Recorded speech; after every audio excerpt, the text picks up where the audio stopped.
Alright, Shalom. First and foremost, I want to start this lesson off by giving all the praise, honor, and glory unto Yahweh, Bahashim Yahushai, Bahashim Rakakudash. Double honor to the apostles and elders of Great Millstone. Honors to our brothers who are fervently preaching the word in sincerity and in faith. And Shalom to the sincere Aqua, which are the sincere sisters and the scattered Israelites who are amongst these heathen nations and look like these heathens. Now, this lesson is going to be based on the fact that those of us, especially of the hopeful elect, should be rejoicing knowing that our chief enemy, these Edomites, these so-called self-proclaimed white people, are falling. They're divided amongst each other. The right hand don't know what the left hand is doing. Everything is falling apart for them. So we should be rejoicing for their downfall just as they rejoiced at our downfall. So through the Spirit, I'm going to get some precepts, and Lord's will, you're edified. Ecclesiasticus 25:7. There be 9 things which I have judged in mine heart to be happy, and the 10th I will utter with my tongue. A man that have joy of his children, and he that liveth to see the fall of his enemy. And when our nation fell, the nation of Israel, the northern and southern kingdom, these Edomites, they rejoiced. They rejoiced at our downfall. They rejoiced at seeing us in a low state. And now we get to rejoice seeing them in their low state, seeing them homeless, seeing them mourning and weeping, seeing them suffer, seeing them lose their health and their wealth. We get to rejoice seeing the tables turn. Job 14:5, seeing his days are determined, the number of his months are with thee. Thou hast appointed his bounds that he cannot pass. Yeah, and Esau thought that he was just going to rule forever. Just go throughout the world forever, rape, robbing, murdering, colonizing. But as Elder Malcolm says, Esau didn't know that Manifest Destiny has a part 2. And part 2 is where Esau gets taken down. Because part 1 was the Israelites, who primarily make up so-called blacks, Hispanics, and Native Americans. When we went down, when our nation was divided and we got conquered and fell. But now the Lord is flipping the script, so to speak. He's turning the tables. And now these Edomites are the ones falling. They're the ones divided. They're the ones who are going to be conquered. And there's a lot of Edomites who can feel it and who can see it. They can see the writing on the wall. They're having nightmares about it. And they're freaking out. You go on, especially TikTok, and you see it, especially a lot of Edomite men. They are freaking out. And that's why they're constantly calling for race war, because they think that if they can kick off a race war, that they're going to be able to wipe out all the brown-skinned people and then, or wipe out most of the brown-skinned people, and the ones that are left will just be slaves. That's how Esau thinks. But his wicked plans are not going to go that way, because Esau already had his time to rule and to oppress. The Lord put Esau in the power position, and now the Lord is going to remove him from it. And Esau can be as violent as he wants to be. He can scream and cry and, throw everything and anything at the wall and hope that it sticks. But ultimately, he's going to go down because it was prophesied. His bounds have been set that he cannot pass. Esau is not God. He's not all-powerful. Esau is the basest of man, the weakest of the nations. And the Lord is showing that more and more. Just how inferior these pale men actually are. And the wicked pale women who support them. 2 Ezra 6 and 8. And he said unto me, from Abraham unto Isaac, when Jacob and Esau were born of him, Jacob's hand held first the heel of Esau.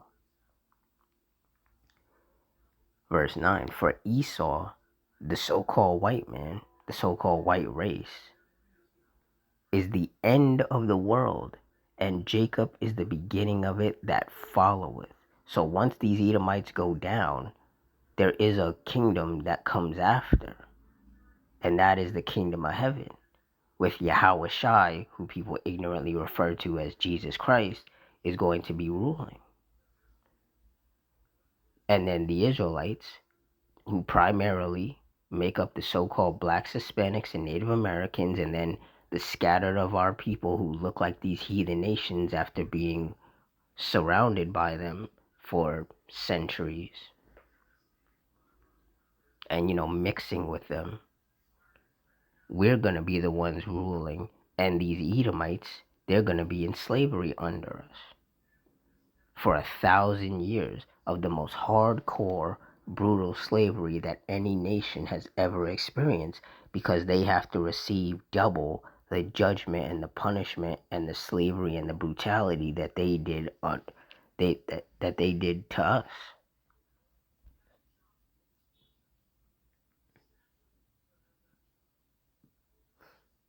Psalms 137 and 7. Remember, O Lord, the children of Edom in the day of Jerusalem, who said, race it, even to the foundation thereof. And I have the definition of race here. And it says raise is an archaic or alternative spelling of the verb raise, meaning to demolish, tear down, or completely level a building or town to the ground. And that's what Esau wanted the Lord to do to his people, which are the Israelites.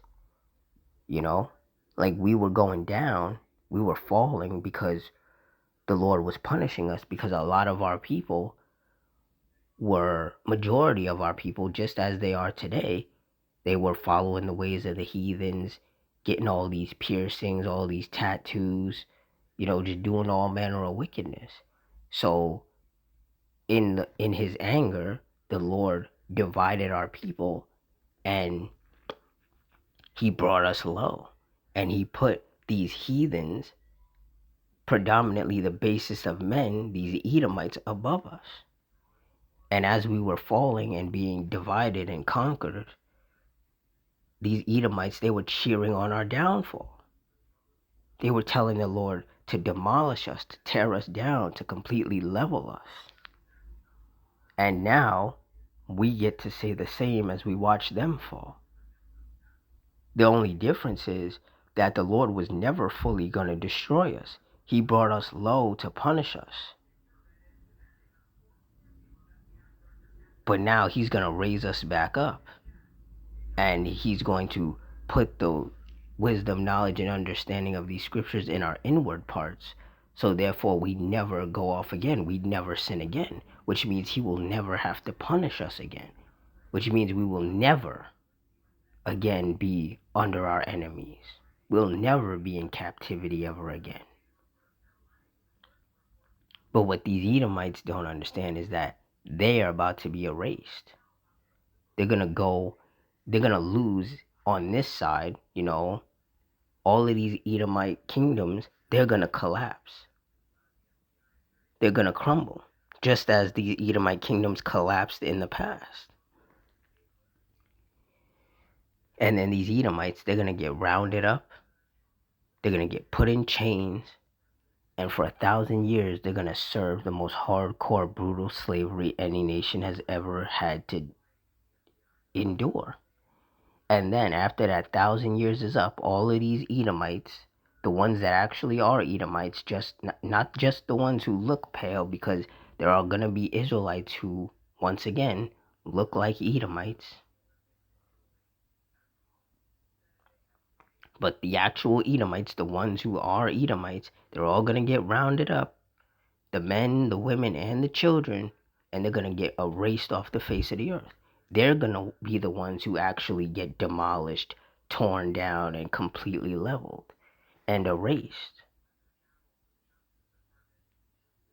And you see it. You see, if you go on TikTok a lot, you see the Edomite men in particular, they're crying, talking about that they're afraid that they're going to get replaced by brown skinned people. And it's like, they don't understand how right that is. Their fear of being brought low is actually going to come to pass. Because what they didn't understand, like Elder Malcolm says, is that Manifest Destiny had a part two. Part one was our downfall. Part two is theirs. That's why they're running around, and these Edomite men are so pissed off when they see Edomite women with Jake, so-called black men, Hispanic men, Native American men, or any brown-skinned men. They hate that. They call those Edomite women race traitors and mud sharks and all these disrespectful things. See, Esau has always known that he was inferior to us. That's why he had to put all these laws and rules and things in place so that Jake never got a fair chance. There was never an equal playing field. Because Esau knows that the second he puts us on an equal playing field with him, we dominate. We take over. And it shows just how inferior he actually is. And that's a reality he does not want to accept. But the Lord is forcing him to accept it. The Lord is forcing him to see it happen. See more and more of his Edomite women get with Jake.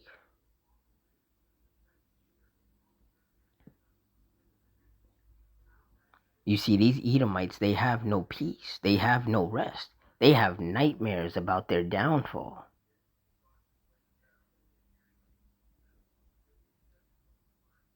And the thing is that it's not in their head. It's not just in their head. It's reality. It's coming to pass. Everything that they've built, everything that they've stolen and their ancestors raped, robbed, and murdered for, it's all being taken away from them. And they see it. And they're getting angry. But instead of blaming themselves for all the wickedness that they've done, they're blaming everybody else. That's why they're targeting the Muslims. That's why they're targeting the Hispanics. That's why they're targeting so-called black people. Because these Edomites refuse to look in the mirror and blame themselves. And all the wickedness that their ancestors did. Salakia. That all their ancestors did and that they're still doing to this day on why they're falling. You see, our nation, the nation of Israel, we were doing wickedness. So the Lord brought us down. And these Edomites, they're doing wickedness. So now the Lord is bringing them down. And the thing is, they are the wicked. There is no nation more wicked than these so-called white people. Look at all the crimes and atrocities that they've done for centuries against everybody, even their own people. They are the wicked with a capital W.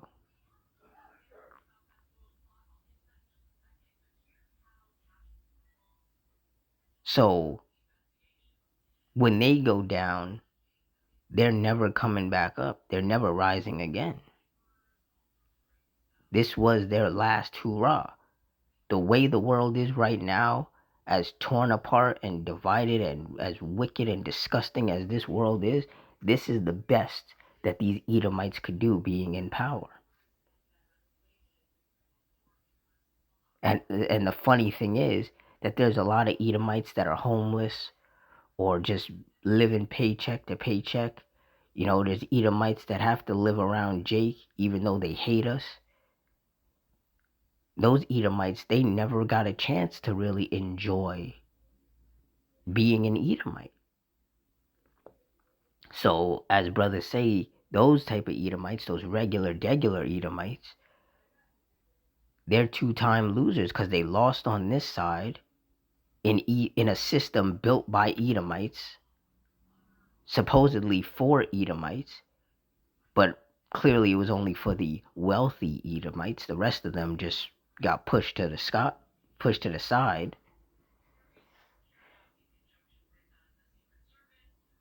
They the ones that are down here with us Jakes, with us quote unquote lesser people, they lost because they didn't get to enjoy it on this side, and they're definitely not going to have fun in the kingdom because they're going to be slaves, working from sun up to sundown, working until they die of exhaustion, and then being brought back to life just so they can get their ass back in that field. The same things that they put our people through, they're going to go through double. See, what they don't understand is that they were never going to win. They were never meant to win. They were always going to lose. So those of us of the hopeful elect, we should be rejoicing. Brothers and sisters should not be depressed. You should be happy because our captivity is almost up. And the downfall of our enemies is just increasing. And very soon, we're going to be above them. And we're going to remain there forever.